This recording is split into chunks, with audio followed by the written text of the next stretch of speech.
Энэхүү бичлэгэн дээр гарах хоёр түүхийг Azcast гэх Facebook пэйжээс уншив.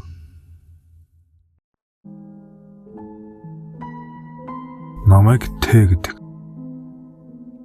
Энэ явдал зуны амралтаар хотод очиж мөнгө олохын тулд цагийн ажил хийж байх үед тохиолдсон. Ажил нь гайгүй цалинтай оёдлын цех байсан л да. Гэхдээ нэг л хачин. Тэр цех нь хуучны барилгын харанхуй подуулд байрладаг юм. Өдрийн цагаар бол гайгүй ажиллаа хийж л өгдөг.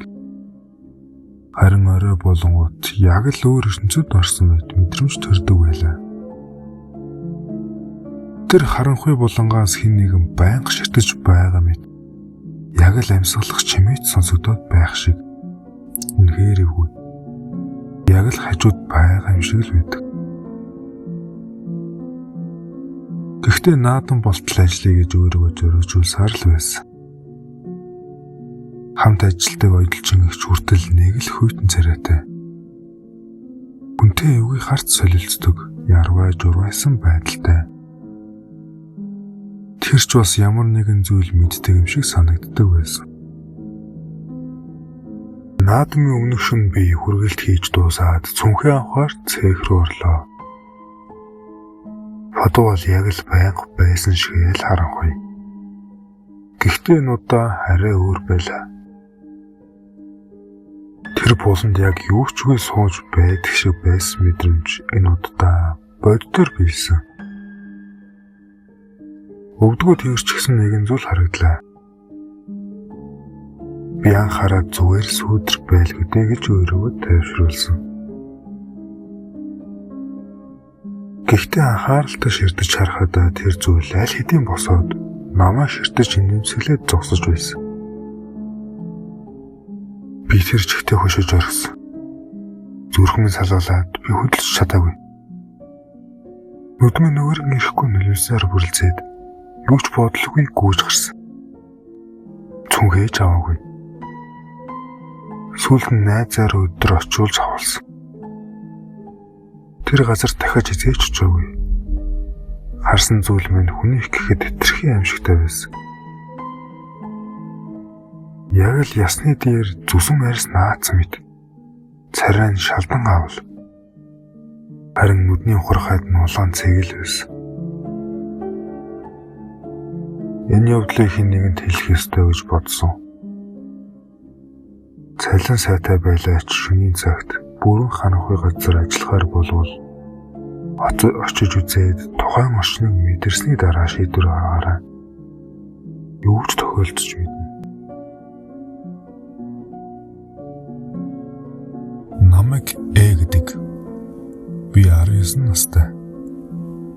Ядаргаанд орж бие минь маш муудаад эмнэлэг твтгэхээс өөр аргагүй болсон юм. Эмнэлгийн хаяг хэлэхгүй бай. Гэхдээ тэр газрыг бодохоос л одоо хүртэл би ярцаадаг.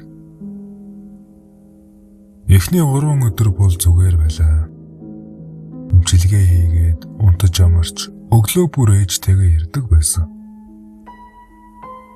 Гэвч шөнө өнгөрөх тусам бүх зүйл өөрчлөгдөж эхэлсэн. Үүрийн гэгээ орохоос өмнө эмнэлгийн урт харанхуй коридороор хөгшин өвгөний сөөн каналга болон хөлийн чимээ сонсогдох болсон. Эхэндээ эмээ өвгөнөр л явж байгаа байх гэж бодоод тоогоогүй.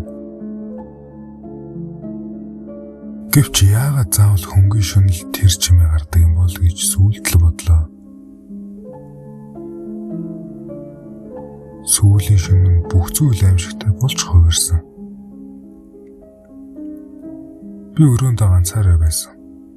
Нойрмоглон хөвтөж байталаа чихэн дээр минь яг миний дэргэд байгаа юм шиг сөн голоо сонсогдлоо.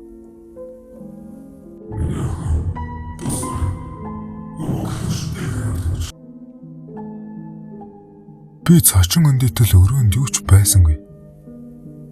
Зүрхмэн дилсээд айсандаа гэрлийн асаагаад хэвдэж байтал гинэт гэрлээ навчиж байснаа бүр мөсөн унтарчихлаа. Би өдөлж чадахгүй хөшөөд амьсгаад авчтаад. Тэгтэл хаалгамын үл ялаг дуугаар өөрөө онгойж завсраар нь шүдгүй ярзаад линээсэн өвгний толгой айжмар цохиулаа. Тэр намайг ширтэн нэмсэглэхэд аширхч хүч үрсэнгүй. Тэр мөчөд л би унтсан уу, ухаан алдсан уу бүү мэд. Өглөө нүдээ нэгээд хүүтэн ус цутгачсан сэрсэн. Юу ч бодохгүйгээр бүх юмаа хамж аваад совлогчийн өрөөнд гарах цагаа хүлээн гадаа суусан. Тэр шөнө бол миний амьдралдаа хизээж мартахааргүй аимшигтэй шөнө байсан юм да.